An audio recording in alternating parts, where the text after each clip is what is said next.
My son's dad is going through some financial issues at the moment and struggling to make ends meet, and I try to be understanding. I try my best to give my son nice things. Now his nice clothes are reserved for going out. If he wants to play, that's fine, but he can go and play clothes. I do not want him playing in those clothes, and I send him over there with a bag of causal clothes. We go to mass every Sunday and I have him dressed nicely. Now during mass I gave him to my ex because at that point it is now his week to stay with Alex. However, every single time, Alex will come back to me and his clothes will be wrecked, whether it's played in dirt, ripped. The buttons are off, the jeans are stained or ripped as well.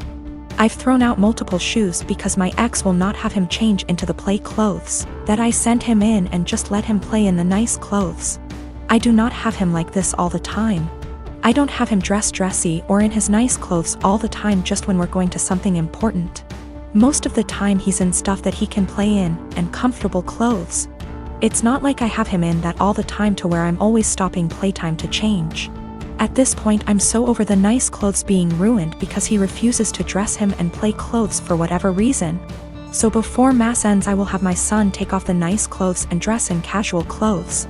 I've been doing this for about 2 months now, and it has helped my bank account a lot to not have to spend a fortune whenever they get wrecked. I'll also point out that I tell him this multiple times, every single time he brings him back with nice clothes being ruined. I will send him a message reminding him to please put him in play clothes before he plays in the mud or the park, etc. However, lately my ex has been very upset that I'm not sending him in nice clothes. I told him that I used to, but he kept on ruining them for whatever reason, and I don't want them ruined. He's saying that I'm flaunting in his face that he's broke right now and can't afford to buy him such nice clothes. That is not at all the case. I said that that is his own insecurity talking because I have never ever done that, and I'm giving him multiple chances. I'd even be fine if he at least washed them to the point where they weren't unwashable and stained. However, he keeps saying that I am rubbing in his face that he can't buy him nice clothes right now. He needs those clothes whenever they go out to somewhere nice, and I'm being an asshole to him because he lets his kid play, and I don't want him to enjoy his time with his son and they're just clothes. I said if it has such a little significance to him then he doesn't need them that bad, and there is no argument here. He's pissed at me. I told her to a couple of my friends and family and they agree that I'm the insensitive to his situation. I own a small condo in Orlando. I bought it while working for the Mouse, and my friend Ben lived there with me. Ben's a cook and is rarely home. He has a large room that is accessible from outside, an attached bathroom that locks to the rest of the house. Well, I got a different job, got engaged to my partner, and moved a few hours away. We kept the condo as a place to stay when we visit the parks. And we agreed with Ben that he could continue living there as long as he paid all the utilities and maintained the place. Our friends use it too. They pay a bit for utilities, are told don't bother Ben, and clean before they leave. Between everyone who uses it, we've gotten stuff donated, so it's now a fully stocked vacation home. My immediate family and I have a bad history, but we mended. They've used the condo 3/4x a year. On Monday, Ben got woken up at 2 a.m. by hammering on the main door. My aunt and uncle, their kids, and their grandkids were all there waiting to be let in. I haven't spoken to these people in years after they decided I was the devil's spawn for being gay. They demanded that the caretaker give them the keys. Ben called me. I told him to give them my number, then shut and lock the door and not let them in. My aunt was insistent that my condo was actually owned by my family. It was the family vacation home. And it was against the law to not let them in. I told her no, it was mine, I own it and I let friends and family use it, but I choose who stays there. There was a lot of back and forth and some petty name calling.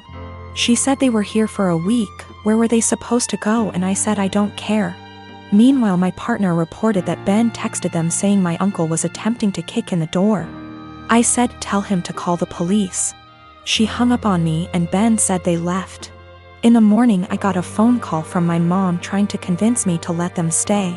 We had an argument during which she admitted that she didn't tell people that I owned the property, because she didn't want the rest of our family to know they were in contact with me again. I told her if that's how she wants our relationship to be, then she's no longer welcome. I checked in with Ben and he's okay. Today my aunt sent several texts asking to stay at the house because they hadn't accounted having to pay for a hotel, and they had planned to just buy groceries and use the kitchen. I told her no. She said they were about to be out on the street with their luggage. She called me cruel and heartless and that I was ruining Disney for the kids. That made me hesitate, probably because I worked for the mouse. I know that particular family line has very little money. Yet I find it hard to believe someone would plan a whole vacation without accounting extra funds for it. But the kids are really young. I'm so furious over the homophobia that it feels like a point of pride to deny them access. My newborn's pediatrician is always so crowded in terms of size of waiting room versus number of people waiting. It requires a certain amount of etiquette controlling your kid, because there are no toys, no play area, no real space for shenanigans. Enter lady with 4 kids, a newborn, 2 toddlers, and a kindergarten-aged kid, little girl in question here. She really should have brought an iPad or a second adult or something because her kids were literally running around this space, yelling and screeching. The mom was oblivious to all of her kids except the newborn, who was quietly breastfeeding while mom was glued to her phone screen. Accordingly, other people were put in the awkward position of having to discipline her kids. Several people had previously tried to put her kids back in line for whatever issue, harassing their kids, being loud, whatever. Her kindergarten-age daughter, who clearly had some kind of special needs, was absolutely enamored with my newborn and his stroller. She was asking me if she could push it around. No, she was getting super close to my newborn, stop, and was generally just being annoying. FFS at one point when I wasn't looking and was preoccupied with my own kid. She went digging in my diaper bag and throwing my stuff onto the chair and the floor. My newborn was really fussy because we were there for a sick visit and he wasn't feeling well. And I did not feel like entertaining some strange kid.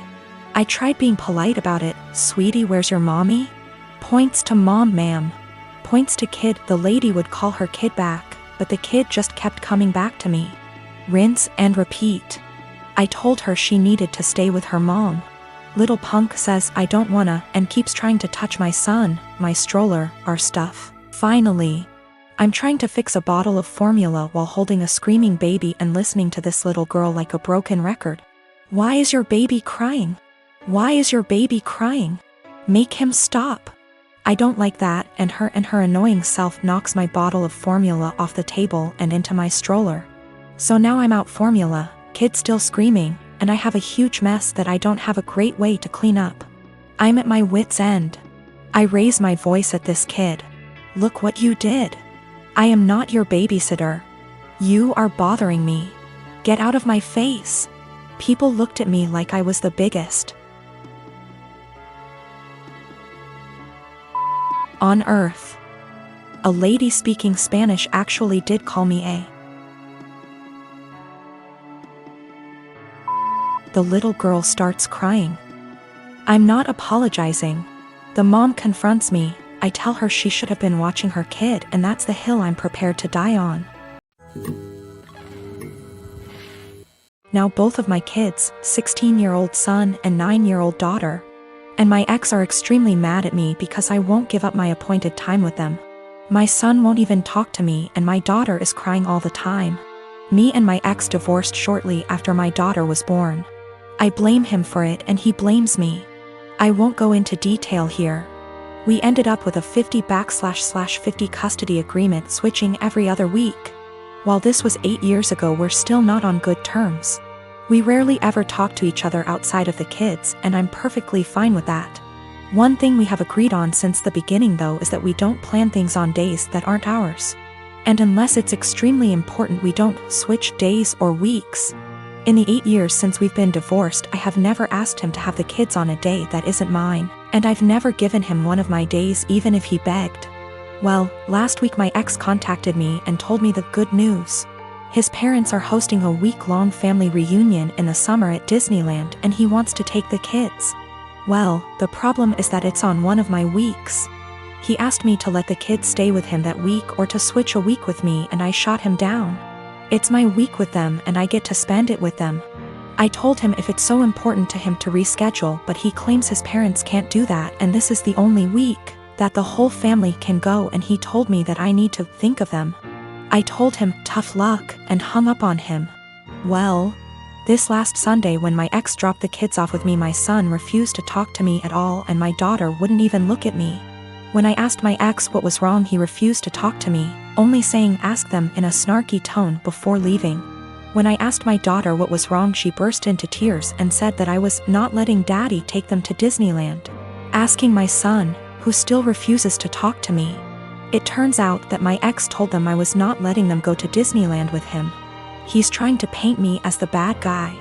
I sat both of them down last night to talk to them and explain it's my week with them, but they refused to listen to me. My daughter just cried and my son told me I'm only doing this to get back at my ex. I think it's unfair for him to do this when his parents scheduled it during my time with them. I demanded an apology from my ex and him to set things straight, but he refuses, and his last text to me being, "Can't tell them the truth 'cause they already know it." I'm so pissed right now.